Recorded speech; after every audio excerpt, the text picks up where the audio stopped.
Alright, hey guys. Normally, I do not give reviews to trailers. I review only movies.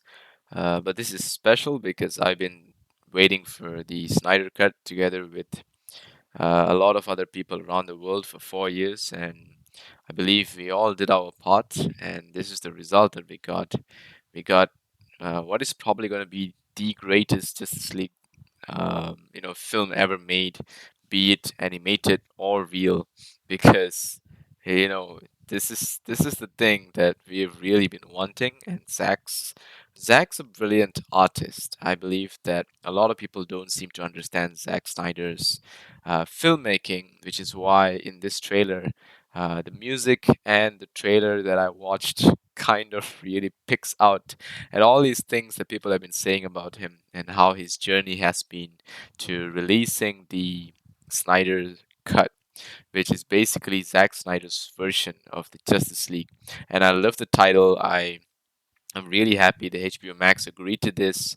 And I'm also really happy for all the other fans alongside myself who have been fighting for this for about 4 years. And it really doesn't matter how much or little work you put in, because every little one of it counted, and here we are. So without further ado, I'm going to review this trailer because it is a lot better than most literal movies out there. So yeah, anyway, let's get to it.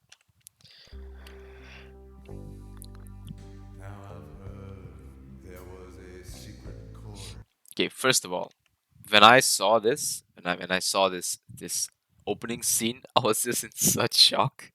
I couldn't shout, I couldn't scream, but I was literally losing my shit inside because what the hell? What the hell? Starting off like this, right? Anyway, let's just go through it. So this is Superman dying in the what do you call this? In BBS, but it looks a lot different because you don't see Darkseid, Spike pierce through him. So this is like probably some kind of dream sequence, or maybe just a memory of the previous film. But there seems to be things going on in the background. It could be him before he wakes up from the dead. I don't know. I'm just speculating. It could be him because this probably was his last memory of what he went through. But anyway, let's just go on. Okay, there is so much in this one shot. Let me just go back to the very beginning.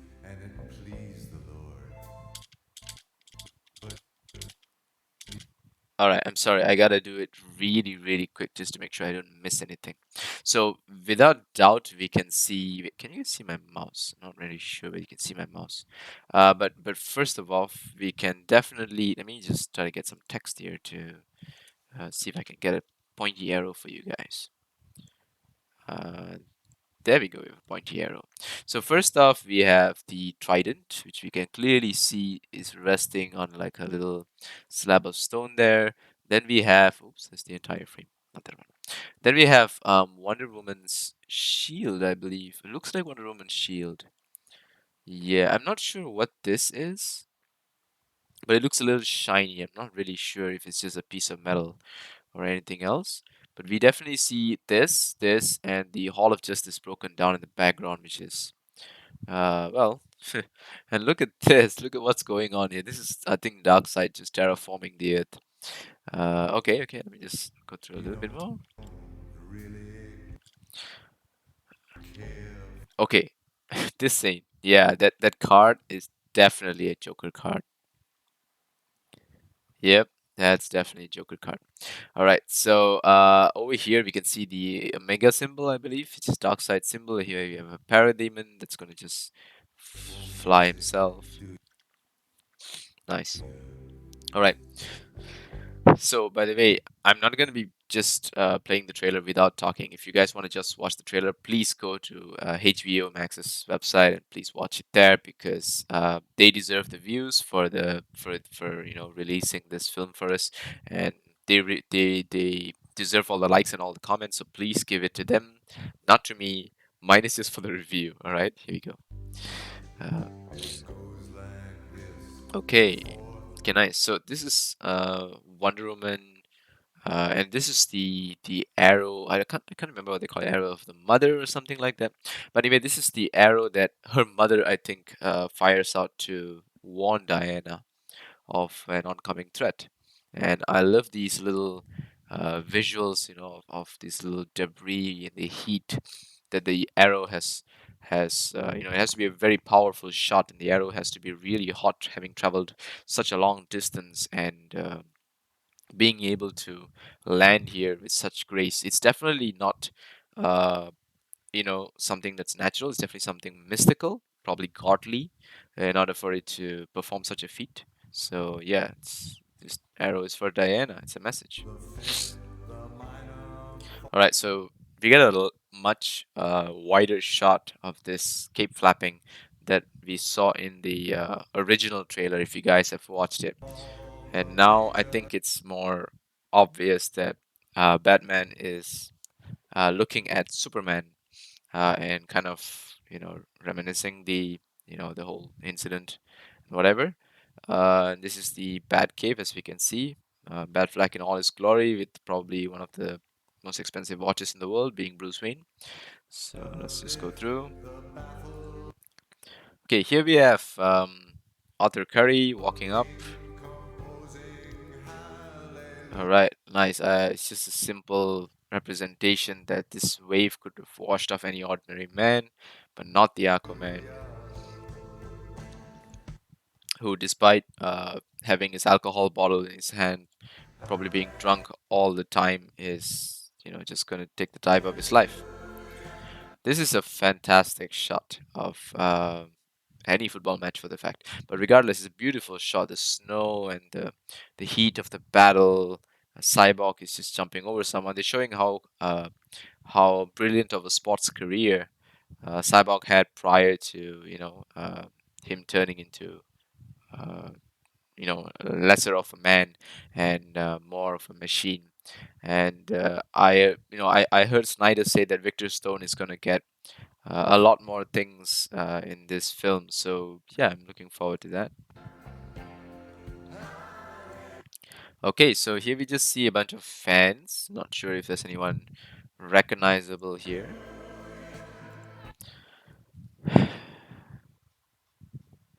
Wow, just just wow. All right, let me just move the arrow aside for a second. All right, let me just put it there. Nice. We got a nice 4:3 frame as promised by Zack. So keeping the arrow aside. By the way, this ratio is not. It's not like he's playing the fool or whatever with this ratio. This is the ratio he wants us to watch the film in, because this is the ratio the director shoots the IMAX films in. This is the 16:9 or 4:3 ratio of the IMAX camera. So it's a really good ratio for you to see vertical shots as well as horizontal. So Zach was saying how superheroes are a very kind of vertically visual characters, because you want to see them in the sky, you want to see them standing tall, you want to see them diving into the ground, and especially for Superman in this case. So he believes that this is the right way to release this film, and I've absolutely nothing against it, because he definitely knows his art style. His filmmaking is very distinct. Is brilliant, and just look at the simplistic representation of what do you call this? Superman just walking out of this room. Yet it has so many little beautiful visual details. The reflection, the lighting. These are things that make you feel at home when you watch a Snyder film, and you really know his style if you're a if you watch all of his films. Anyway, let's just move on. Right, so here Diana has just, I believe, saved a bunch of kids, and I think from some explosion or something like that, which may be the same battle we saw in uh, the Joss Whedon cut, but at the same time, there could be some variation. Right, here we have Barry Allen going out to save. Hold on, give me a sec. Yeah, going out to save Iris West as she is literally being thrown out of a car. Oh, he's already there. Wow, that's pretty fast. Yeah, yeah, that's definitely Barry already there. To go and save her. Everyone is just frozen as he is, just zipping through time and space to get there. Nice, barefooted. Uh, I really like this very how can you put it, gritty look of Flash just running barefooted to do what he has to do to save the girl. I don't know whether he already like they already have a relationship or he's just crushing on her at this time, but it's pretty cool. Yep, there we have it, Iris West. So I don't really know what's her role in this film other than just being Flash's love interest. But regardless, I really hope that she has, something to do to help Flash build his character because I watched the CW Flash and I you know did like the role Iris had in the first season, but after that Iris just got way out of control. She was doing everything. But I guess that's a TV series. You gotta drag on each character. Anyway, let's just go. All right, here we have Victor Stone digging some grave, I believe, and this looks pretty eerie. It reminds me of the shot of Voldemort's revival and the ending of the Goblet of Fire, Harry Potter and the Goblet of Fire, and I am a fan of that book as well. So it looks like reminds me of that grave shot. Anyway, yeah, Cyborg digging a grave. It's something, all right. Let's just wonder what it is. All right, I like this. Batman is standing on. I think it says protect. This little thing here says protect. I think it's protect and serve. Like I think it's a police thing to say, but I'm not sure why it's along with the skull. I wonder where exactly he is. But regardless, fantastic shot of Batfleck nonetheless. Wow, wow, just wow, seriously. All right, so this scene, of course, is what do you call this? Martha and Lois meeting up. And as much as it is important to show the two of them, I'm not sure if this is Zack just pulling at us, pulling our legs, because he knows we all expecting a Martian Manhunter somewhere in between this film. And I don't know, he could just be like trolling with us, like, just leaving this here, just doing it because I gotta do it. That's it. And yeah, that's nice of him to do that.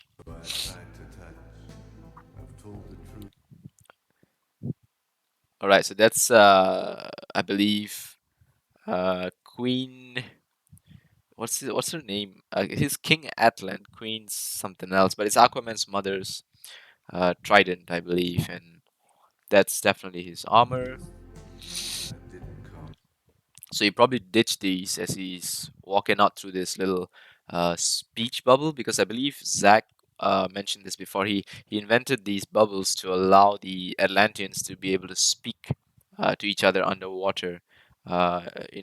In like how we speak naturally, and he believes this is more realistic because speaking in a bubble of air seems to be the right way to carry the voice because just speaking through water just didn't make sense, which I guess is a very cool take as well. So, yeah. Wow, those visuals, man, those visuals. And yep, looks like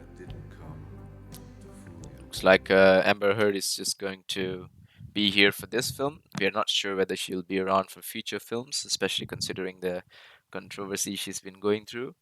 Regardless, I can't care less for what happens off set in terms of their personal lives because that's how it is for actors. You have a good day, you have a bad day, you have a lot of crazy things going on in your lives. But for me, it's what I'm watching, and if that's good, that's all right now that I'm thinking about. Anyway, this is about Zach for me, so here we go.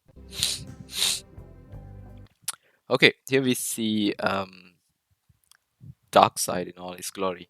And I believe he is still Yuxus, which is what the first shot of I know of this trailer showed. He hasn't become Darkseid yet. So he doesn't have the Omega Force, which allows him to shoot the lasers out of his eyes, which you would have probably seen in the animated series if you watched that. So I really like how Zack doesn't give too many details because a lot of these things are made for fans, and we know most of those details. But he's still giving a movie, nonetheless, that would make sense even if you're not a fan. But if you're a fan, you just get a whole other level, of what you're watching, and you can appreciate what he's giving you.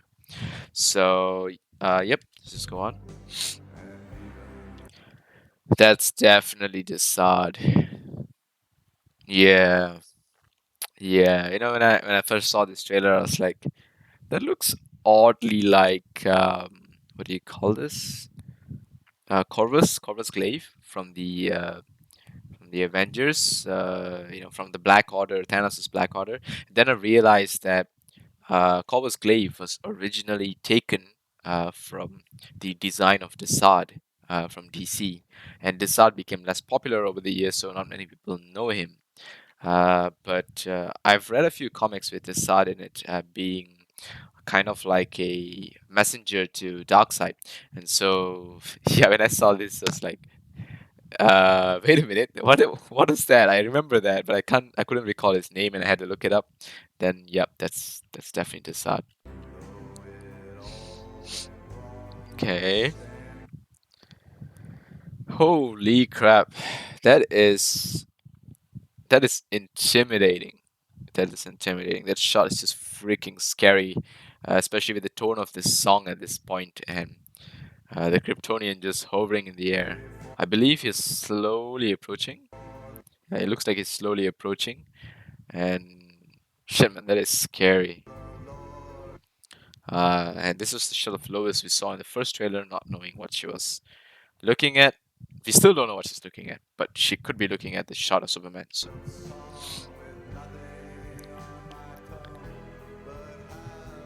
Okay, that's a mother box, and we see Silas Stone here, Victor's father. He seems to be oh whoa, I didn't see this the first time. Uh, there's something behind Victor. I think it's Steppenwolf who's come for the mother box.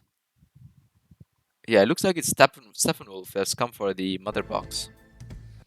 And yeah, he sees his father just get evaporated. Dr. Manhattan style. This is the way Dr. Manhattan. Yep, that's literally Dr. Manhattan's undoing. Yeah. I guess he's not gonna merge himself back in this one. Queen Hippolyta is witnessing the entrance of Steppenwolf. And I hope I'm saying it right. I'm saying Stefan instead of Steppen. But anyway, Mr. Wolf. Wow, wow. Nice. Really nice.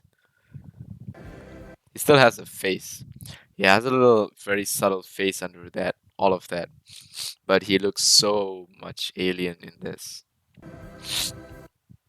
So here they're definitely uh, come for most likely the last battle. Man, what is happening in this scene?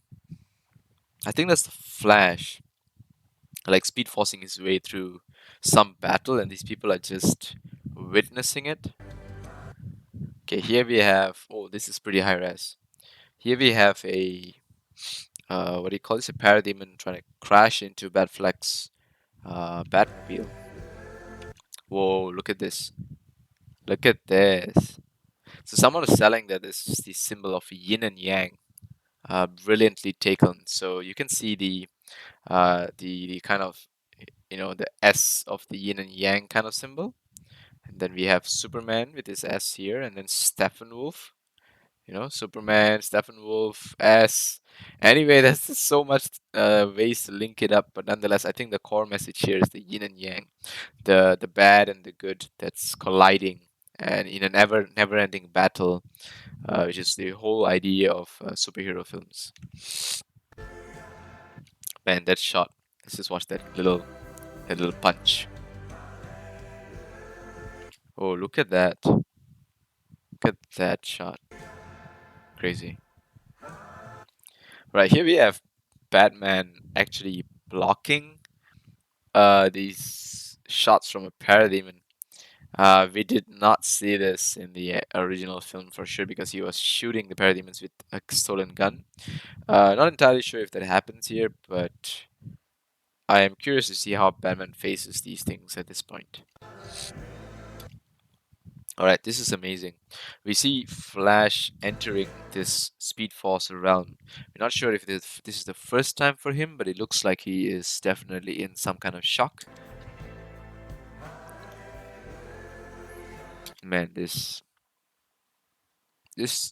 you really feel for this shot, and I really want to see Zack's visual and emotional take with all of these characters. It's gonna be amazing. Right here we have Victor Stone trying not to end the world. I believe these are nukes. Yeah, I think these are nukes, and he's kind of pushing them away. I've seen this in like one of the what do you call that? Um, Unreleased footage that they kind of put out on YouTube or something. So in that one, the graphics was not done. Here it seems to be reasonably done.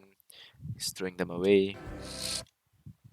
King Adlan, nice, fighting off a bunch of creatures, probably in the past. Here's Victor Stone saving a cop from a flying tank or truck or something.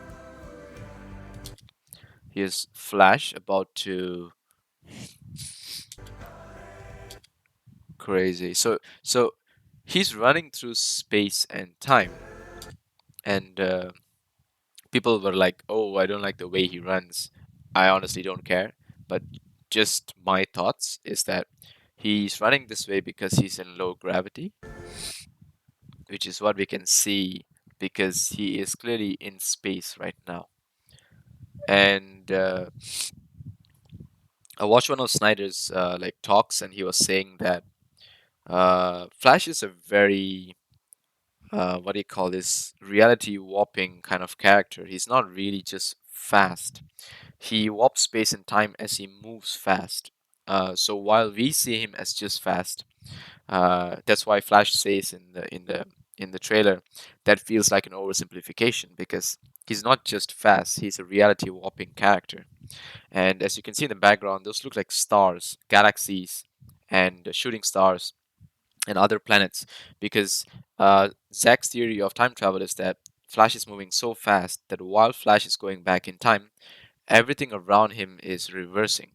So the Earth would not be in the same, you know, coordinates in space. It would be revolving around the sun. So the Earth is going to be, flying backwards in space time as Flash is reversing time around him. And while for him it may seem like he's opening a portal to jump, he might be able to see everything just rewinding in some sort of crazy visual way as he watches space and time kind of just vanish behind him. And the interesting thing about space time is the fact that when you move really fast, you don't get to see a lot of things because a lot of the light never gets to reach you. But galaxies that have emitted lights for thousands of years will always be there. So I'm not sure if this is something he thought through scientifically, but it's definitely a very interesting concept. And who am I kidding? He would have thought through this way ahead of anyone else. And yeah, it looks amazing, and I can't wait to see what the hell Flash is about to do and screw up the timeline for everyone because we need a Flashpoint film for sure. So there's 6 here. Originally, they said United is 7, and you know, I don't know. Zack just put 6. We don't know if he's about to show a 7th one because he never made us any promises. But here we go.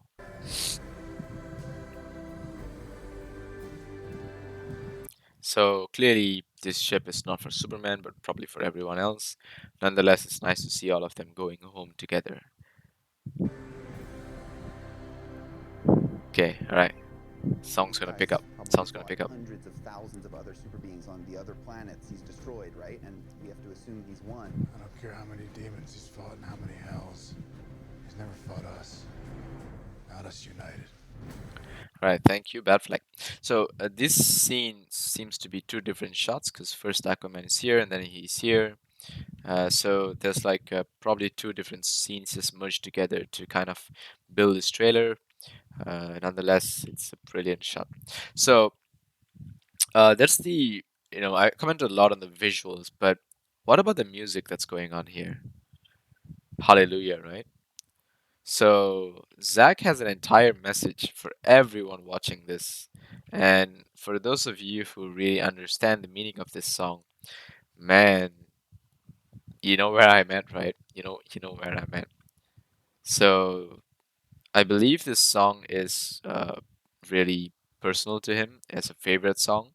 And also, it represents a lot of different things. One, for those of you who are fans of The Watchmen, you know this song means that Zack is let loose. Because there was a superhero sex scene um, in The Watchmen, and it was really unexpected from a lot of people. And this was the song that played when it happened. And this is Zack just letting loose. And this is the song that represents it. But at every different scene that he showed, where the lyrics display, let me just go through them, all right? So the secret chord was the dark side that was never shown to us. This was the secret thing that, this whole movie had, and we never even got to hear about it, never got to see it, and it was probably like his big reveal, which he wanted to keep. But at this point, he might as well just give it, right? So here he is.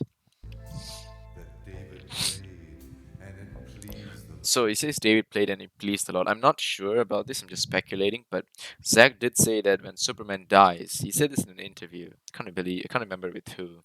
But when Superman dies, he kind of created an echo that warned other super beings that Earth no longer has a protector. So that could be the chord that David played. Please the Lord, and the Lord could be all these other superior beings that are just glad that Earth has no protector and it's time to invade. But yeah, anyway, just speculating. So But you don't really care for music, do you? So you don't really care for music, do you? It's just him telling everyone that. I mean, you don't really care for good filmmaking, do you? You know, you don't really care because if you did, uh, you would have just let Zack Snyder finish his film and release it instead of getting someone else.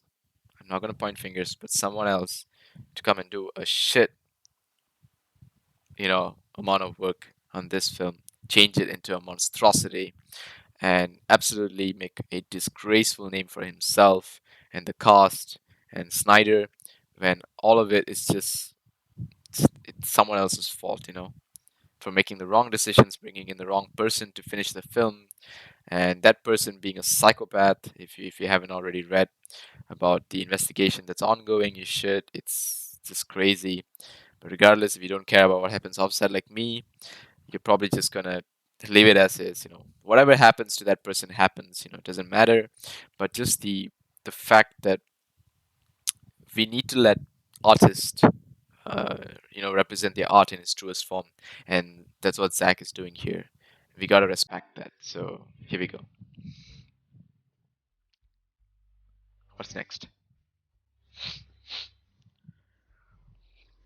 Okay, the for the fifth. Yep, go ahead. Okay, so the minor for the mid lift. Yep.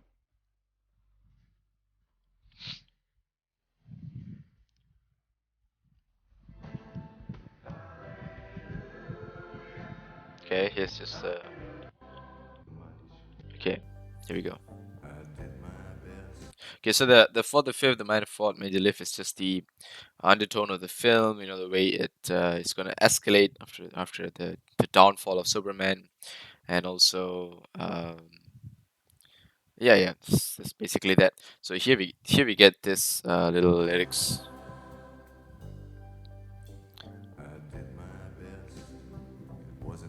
So I did my best. It wasn't much. This is just you know him saying, I gave you bad flag.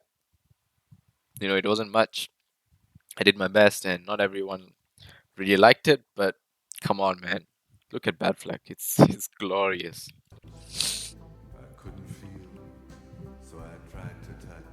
So I'm not sure if this really means anything besides the fact that it's just Zack saying that I try to stop this from happening. I try to touch and make changes, but this is how they wanted it to be. I've told the truth. It's just I've told the truth.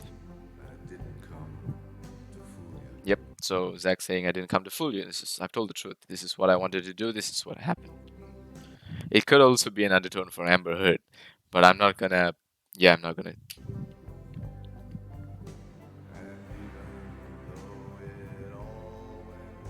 Yep. See, even though it all went wrong. Right. Stand before the Lord of Song. Nice.